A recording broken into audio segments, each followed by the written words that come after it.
कहते हैं जब भाग्य बुरा हो तो मीठी नदी का पानी भी खारा हो जाता है। क्या आपको भी यही लगता है? नहीं, हर अनहोनी का कारण भाग्य नहीं होता। कारण होती हैं हमारी असावधानियां। कठिनाइयों में सावधानी सबसे महत्वपूर्ण ढाल है। अनजान मार्ग पर आगे बढ़ने से पूर्व अपने एक पांव को धरा पर जमाना और दूसरे पांव से आगे आने वाली भूमि को टटोल लेना ही समझदारी है। सत्य बोलने में, वचन देने में या प्रतिज्ञा लेने में सावधानी आवश्यक है। अर्थात सावधानी का अर्थ है पहले भविष्य का आकलन कर लेना। यदि घर की नींव डालने में असावधानी बरती जाए तो इमारत चाहे कितनी भी सुंदर क्यों ना हो, वो ध्वस्त हो ही जाती है। इसीलिए सुरक्षित भविष्य का आधार है वर्तमान में बरती हुई सावधानी। क्योंकि भविष्य में क्या होने वाला है ये आप जान नहीं सकते, परंतु उससे बचने के लिए सावधानी की ढाल का प्रयोग अवश्य कर सकते हैं। मनुष्य का सबसे बड़ा गुण यह है कि वो सदा अथक परिश्रम करता है और मनुष्य की सबसे बड़ी त्रुटि यही कि वो सदा छोटा मार्ग चुनता है। कदाचित इसीलिए वो वरदान चाहता है, कदाचित इसीलिए वो श्राप से भय खाता है। परंतु जय विजय हानि लाभ की भांति ही श्राप और वरदान केवल भाव मात्र हैं। कब कौन सा वरदान श्राप बन जाए और कौन सा श्राप वरदान में सिद्ध हो जाए, ये केवल मनुष्य के कर्मों पर निर्भर करता है।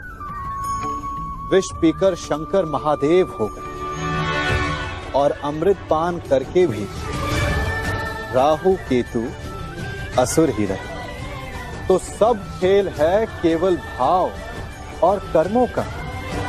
यदि कर्म और लक्ष्य उचित हो तो श्राप को वरदान बनते देर नहीं लगती, और यदि कर्म अनुचित हो तो वरदान भी श्राप बन जाता है। कभी चुंबक को देखा है कैसे वो लोहे की ओर आकर्षित होता है और कैसे वो लोहे को अपनी ओर आकर्षित करता है? चूंकि उसके स्वभाव में ही आकर्षण है। हम सबके भीतर भी एक ऐसा ही चुंबक होता है, विचार का चुंबक, जो सदा अपने ही जैसे विचारों को आकर्षित करता है। हम जो बोते हैं वही काटते हैं। उसी प्रकार हम जैसा सोचते हैं वैसा ही पाते हैं। साधु ईश्वर का नाम जपता है तो उसे ईश्वर मिल जाता है। अर्थात फल हमारी सोच पर निर्भर करता है। ओस की बूंद यदि केले के पत्ते पर गिरे तो वो कपूर बन जाती, सीप में गिरे तो मोती, और यदि विषधर के मुख में गिरे तो विष। बूंद एक है परंतु उसके प्रारब्ध भिन्न है, क्योंकि उसे आकर्षित करने वालों का व्यवहार भिन्न है। इसलिए यह आप पर निर्भर करता है कि आपको भविष्य में विष चाहिए या अमृत। स्मरण रखें, हम वही बन जाते हैं जैसा हम सोचते हैं, जैसा विश्वास रखते हैं। यह आपका विश्वास ही है जो ये निर्धारित करेगा कि आपको विष मिलेगा या अमृत। इसलिए अपनी सोच को सुदृढ़ रखिए, सकारात्मक रखिए, और फल भी सकारात्मक ही आएगा। जब मेघ छाते हैं तो क्या होता है? अंधकार छा जाता है। मेघ गरजते हैं, बिजलियां कड़कती हैं, वर्षा होती है। सभी पशु अपने आश्रय स्थल पर जाकर छिप जाते हैं। मनुष्य अपने घरों की ओर दौड़ते हैं और सभी पक्षी अपने घोंसलों में जाकर छिप जाते हैं। परंतु एक जीव है जो गरजते मेघों को, कड़कती बिजलियों को, भारी वर्षा को भी हरा देता है, वो जीव है बाज, क्योंकि वो समस्या की जड़ों से ऊपर उड़ता है। वो गरजते मेघों से, कड़कती बिजलियों से, भारी वर्षा से, इन सब से ऊपर। यही अंतर है हारने वालों में और जीतने वालों में। ये युद्ध हार और जीत का नहीं, समस्या और सोच का है।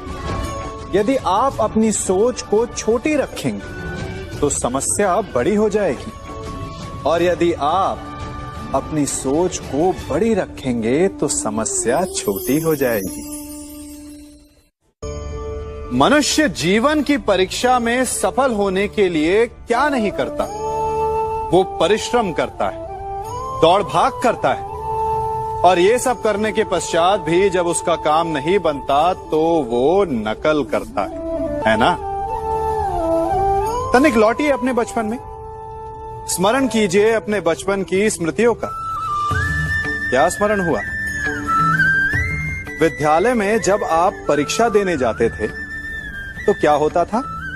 आप ना सही, परंतु कोई ना कोई सफलता पाने के लिए नकल करता ही था और उत्तीर्ण भी हो जाता था, है ना? परंतु जीवन की परीक्षा ऐसी नहीं होती।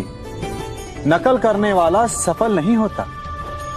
कारण विद्यालय में सबके प्रश्न पत्र एक होते थे, परंतु जीवन के प्रश्न पत्र और उनकी कठिनाई सबके लिए भिन्न होती, तो निश्चित रूप से उनके उत्तर भी भिन्न होंगे ना। इसलिए यदि आपको जीवन में सफलता पानी है तो नकल ना कीजिए, स्वयं के प्रश्नों का उत्तर स्वयं ढूंढिए और सफलता आपकी ही होगी। हम सब अपना जीवन शांति से जीना चाहते हैं, अपना हर पल आनंद में भोगना चाहते हैं, परंतु ऐसा नहीं कर पाते। कारण क्या? कारण है समस्या का? क्या हमारे शत्रु इसका कारण है, या हमारे उत्तरदायित्व, या फिर समय की कमी? नहीं, कारण है हमारा भय। ये भय कि कोई क्या कहेगा, हमारे विषय में कोई क्या सोचेगा, है ना?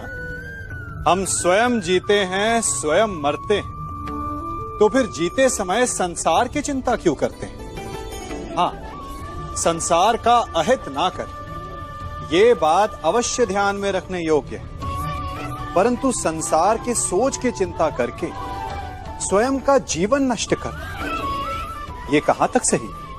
जब आप आनंद में नाचें तो ऐसे नाचें कि जैसे आपको कोई देख ही नहीं रहा है। जब आप गाएं तो ऐसे गाएं कि आपको कोई नहीं सुन रहा। स्वयं को संसार समझें और इस धरा को स्वर्ग समझें।